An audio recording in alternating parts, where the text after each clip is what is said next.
오늘 묵상할 본문은 창세기 34장 18절에서 31절까지입니다. 본문은 디나 사건의 결말 부분으로 야곱의 아들들이 벌이는 잔인한 보복에 대해 다루고 있다. 이건 단순한 복수극이 아니라 통제되지 않는 인간의 분노가 하나님의 백성을 얼마나 망가뜨릴 수 있는지를 적나라하게 보여주는 장면이다. 세겜과 하몰은 야곱의 아들들이 제안한 할례 조건을 받아들였다. 이는 디나를 아내로 맞이하기 위한 진지한 선택이었고, 더 나아가 두 집단이 하나가 되려는 시도였다. 그런데 25절에서 상황은 급격히 반전된다. 성읍의 장정들이 할례를 받고 고통 중에 있던 셋째 날, 시므온과 레위가 칼을 들고 성읍을 습격하여 모든 장정들을 쳐서 죽여버린 것이다. 이는 단순한 응징을 넘어선 대학살이었다. 그들은 세겜과 하몰까지 죽이고 디나를 데리고 나오는 데 성공한다. 다른 형제들까지 가담하여 성읍을 약탈하고 재산과 가축, 여자와 아이들까지 모두 전리품으로 챙겼다. 이런 행동은 정의의 구현이라고 말할 수 없다. 정의라는 이름의 가면을 쓴 피비린내가 나는 복수였을 뿐이다.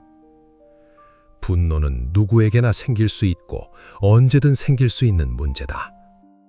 하지만 그 분노의 감정을 제대로 다스리지 못하게 되면 더 큰 문제가 발생하게 된다. 비극적 결말을 가져오는 경우가 대부분이다. 분노의 감정을 다스리지 못하면 관계의 단절은 필연적이다. 야곱의 아들들의 통제되지 않는 분노가 무자비한 결과를 낳았듯이 말이다. 평온할 때에는 모두가 천사 같다. 사랑을 노래하고 죽고 못 사는 것처럼 보인다. 하지만 한번 크게 요동치는 위기의 상황이 발생하면 모든 것이 급변한다. 신앙 인격의 민낯이 고스란히 드러난다. 이것은 마치 맹물과 설거지를 한 물의 차이 같다. 통에 두고 가만히 있으면 둘 다 별반 다르지 않아 보인다. 하지만 물통을 한번 차거나 흔들어 보면 확연하게 달라진다. 맹물은 아무런 변화가 없다. 그러나 설거지를 한 물은 바닥에 가라앉아 있던 온갖 찌꺼기들이 다 올라온다. 이처럼 신앙 인격은 감정이 요동칠 때 그 진면목이 나타난다. 감정이라고 하는 것은 적절히 잘 다스려야 한다. 특히 좋지 않은 감정, 분노의 감정 같은 것들은 철저히 통제하지 않으면 안 된다. 디나 사건에서 보는 바와 같이 통제되지 않는 분노는 파괴적인 결말을 가져오기 때문이다. 이건 다혈질이냐 아니냐 하는 그런 기질의 문제가 아니다. 철저히 신앙의 문제이고 인격의 문제다.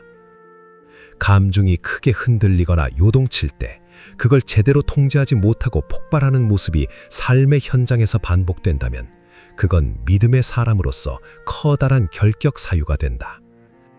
감정을 제대로 통제하지 못한다는 것은 아직 하나님의 다스리심을 받지 않는 영역이 내게 많다는 증거에 다름 아니다.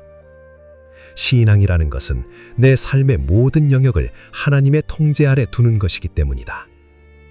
그러기에 참된 신앙은 감정이 흔들리는 순간에 하나님 앞에서 자신을 절제하고 하나님의 뜻을 선택하는 데에서 그 진가가 드러난다.